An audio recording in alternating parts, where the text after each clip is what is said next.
ആണും പെണ്ണും അല്പവസ്ത്രം ധരിച്ച് തുള്ളുന്നത് പഠിക്കാനല്ല കുട്ടികളെ സ്കൂളിൽ അയക്കുന്നത്. സൂംബ ഡാൻസ് പരിപാടിയിൽ നിന്ന് അധ്യാപകൻ എന്ന നിലയിൽ വിട്ടുനിൽക്കും. ഏത് നടപടിയും നേരിടാൻ തയ്യാർ. വിസ്ഡം നേതാവ് VK അഷ്റഫ്. വിസ്ഡോ അതിന്റെ അർത്ഥം അറിയാടാ. നിനക്ക് അതിന്റെ അർത്ഥം അറിയടാ അച്ചറപ്പേ. നിനക്ക് പിന്നെ എന്താ മദ്രസയിലിട്ട് പിള്ളേരെ പീഡിപ്പിക്കുന്നതൊക്കെയാണോ താല്പര്യം? കൊച്ചു ഗള്ള. മനുഷ്യനല്ലേ പുള്ളേ, ഇതൊക്കെ പഠിക്കാനായിരിക്കും. സൂമ്പയ്ക്ക് ആ കുഴപ്പമൊന്നുമില്ല കേട്ടോ. പൊറോട്ട ഇറച്ചി മേടിച്ചു തരാം. മനുഷ്യനല്ലേ പുള്ളേ. അതല്ലേ ഇവിടെ മദ്രസ പഠിക്കുന്നവന്റെ ഒക്കെ ഒരു മെച്ചം. എടാ വിവരം കേട്ട ചൈത്താനെ, രൂപ ഡാൻസിനെ കുറിച്ച് ഏത് മേഷാണോ ആ വിഷയം പറഞ്ഞത് ആ മേഷിനെ വിമർശിക്കാൻ പഠിക്കുക, അല്ലെങ്കിൽ ആ മേഷ് പറഞ്ഞ വിഷയത്തെ വിമർശിക്കാൻ പഠിക്കുക. ഇനി ഏതെങ്കിലും മുസ്ലിം പണ്ഡിതനാണോ അത് പറഞ്ഞിട്ടുണ്ടെങ്കിൽ ആ പണ്ഡിതനെ വിമർശിക്കാൻ പഠിക്കുക, അല്ലെങ്കിൽ ആ പണ്ഡിതൻ പറഞ്ഞ ആശയത്തെ വിമർശിക്കാൻ പഠിക്കുക.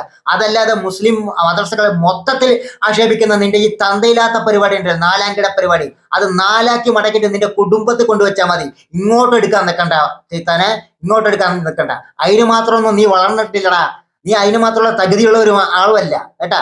നീ എന്താണെന്നും നിന്റെ കുടുംബം എന്താണെന്നും നിന്റെ കുടുംബത്തിനെ നിന്നെ ചവിട്ടി പുറത്താക്കിയതാണല്ലോ നിന്റെ ചരിത്രമൊക്കെ ഇവിടെ പറയാൻ ഞാൻ ആഗ്രഹിക്കുന്നില്ല. അതുകൊണ്ട് നീ അത്ര വലിയ മാന്യനുമല്ല യോഗ്യനുമല്ല, മനസ്സിലായില്ലേ? വിമർശിച്ചവരെ വിമർശിക്കാൻ പഠിക്കുക, വിമർശനത്തിനെ വിമർശിക്കാൻ പഠിക്കുക. അതല്ലാതെ 4 കിട പരിപാടി എടുക്കണം. നീ നാരത്തരുണ്ടല്ലോ ചേത്താനെ, നീ ഒരു ഉണ്ണാക്കുമല്ല.